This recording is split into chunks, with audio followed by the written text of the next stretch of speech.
skelettisches Wissensrecht. Das ist das Überlebensradar.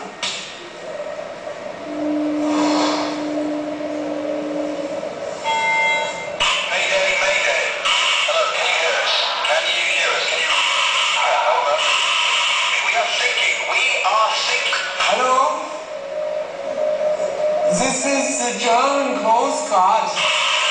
We're thinking. What are you thinking about?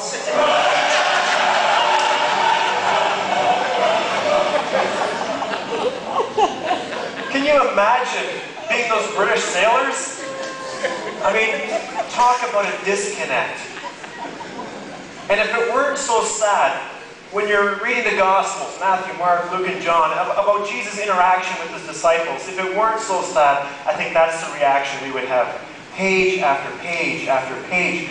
Jesus says something and it seems clear as crystal, but the disciples are totally in the dark. They just don't get it. And I want to show you an example of this from Mark's Gospel, from chapter 10. Jesus speaks to his disciples and he says this: "We are going up to Jerusalem. And the Son of Man," and they knew what that meant, maybe you don't. The Son of Man is a title that Jesus used to refer to himself. In the Gospels, it's recorded that he used that 81 times. So he probably used it dozens more besides, just in casual conversation. Jesus says to his disciples, "We are going up to Jerusalem, and the Son of Man will be betrayed to the chief priests, the teachers of the law, and they will condemn him to death, and will hand him over to the Gentiles, who will mock him and spit on him, flog him, and kill him. 3 days later, he will rise." Now, could Jesus get any clearer here? Is he speaking in parables? Is he speaking in the abstract? No, you can't get any clearer than spit, beat, kill, die. And I think it would be hard to misinterpret those words. I mean, they're pretty plain. Essentially, Jesus says to his disciples, "Read my lips. We're going to Jerusalem where I am going to die." All right? And the disciples just don't get it. I mean, it's just amazing. You would think that having spent about 3 years with Jesus, when he says something like this, the disciples would want to pause for a moment. Display some shock, maybe, or some concern. Maybe put their arms around Jesus and say something like, "Wow, that's going to be hard," or "We can't let this happen," or "Jesus, we're there for you. We're there for you." Apparently it doesn't. According to the parallel account of this in Luke's Gospel, Luke 18, verse 34, the disciples did not understand any of this. Beat, spit, mock, die, and so forth. And we know that the disciples are completely in the dark because of what happens immediately next. Jesus has just described the torment that he was going to endure for humanity.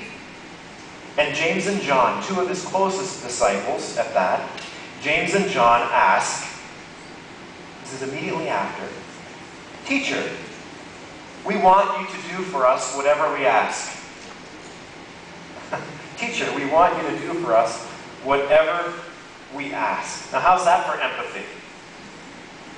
The question that they ask is one that reminds me of something my kids will frequently say. They have a friend over and they want to have a sleepover or something else, and they'll say, "Dad, we want to ask you something, but you have to promise first you're going to say yes." And I'm like, do I look like I was born yesterday? Anytime they preface what they want with a statement like that, I'm like, are you out of your minds? Of course I'm not going to respond with a yes if you're going to put that condition attached to it. "Teacher, we want you to do for us whatever we ask," say James and John. And wisely, Jesus responds in verse 36. "Well, what do you want me to do for you?" Okay, get ready. James and John replied, verse 37. "Let one of us sit at your right and the other on your left in your glory." Let one of us sit on your right and the other on your left when you get into your glory.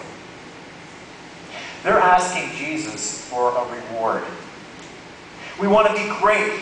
We want to be acknowledged. We want to be special in your kingdom. They want the premier seating in the kingdom that Jesus was establishing. They want the right, and they ask for this right immediately after Jesus talks about his willingness to go and to die for humanity. His willingness to be mocked and spit on and flogged and killed. I don't know what they're thinking. Maybe they thought, gee, if we're going to go down with him, maybe we should milk this system for all it's worth. We want to sit in places of honor, one of us on the right and the other on the left. Jesus, we'll leave the choice up to you. But give us one of those places, each of us. And of course, they got it all backwards. Verse 38, Jesus tries to clue them into this. He says, the two of you don't know what you're asking. Can you drink the cup I drink or be baptized with the baptism that I am baptized with? Unwisely, they respond, we can. Yeah, we can do that. Evidently, they still don't get it. And as I was reading this earlier this week, I'm thinking, Jesus, why did you pick these guys? I mean, James and John, they're in your inner circle.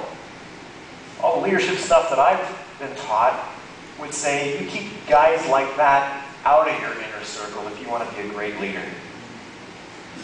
But Jesus is patient with them. He tries to show them patiently that it's not about being the greatest. In fact, it's about being the least. I'm quoting a few verses further, verses 43 and 45.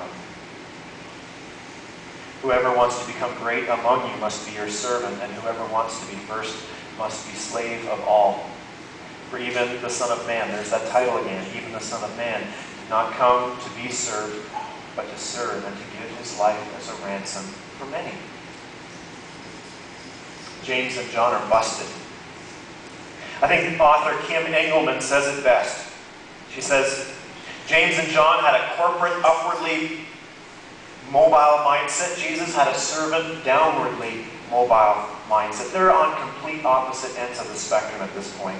And by the way, who sits on the right hand of God the Father? Jesus. James and John unknowingly are asking for Jesus' place. But Jesus doesn't humiliate them by pointing that out to them. Because when you work out of heart for others, rewards for yourself are never what motivates. And even as I point my finger at James and John, I realize that I pray that way too sometimes in my life. I've done a few James and John prayers myself, where I put myself at the center. In fact, I've done too many. Every once in a while, I'll permit these polluted thoughts to contaminate my prayer life. Thoughts creep in like, I've been a decent Christian, so now God owes me. So God, don't you see how hard I've been working for you? Where's my reward? How long before I get to take a walk on Easy Street?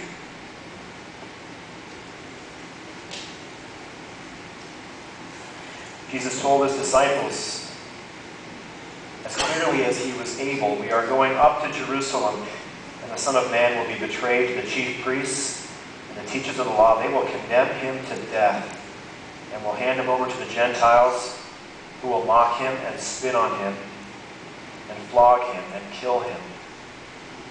3 days later, he will rise. James and John had false expectations. And if you follow the gospel account through Holy Week, if you follow the gospel account through the final week of Jesus' life on earth, you see that all the people around Jesus had false expectations. I would imagine it must have been unbearably frustrating for him. Let me show you one more example. Soon after the James and John fiasco, Jesus rides into Jerusalem, what is sometimes called his triumphal entry. And people are waving palm branches. They're lining spontaneously along the road.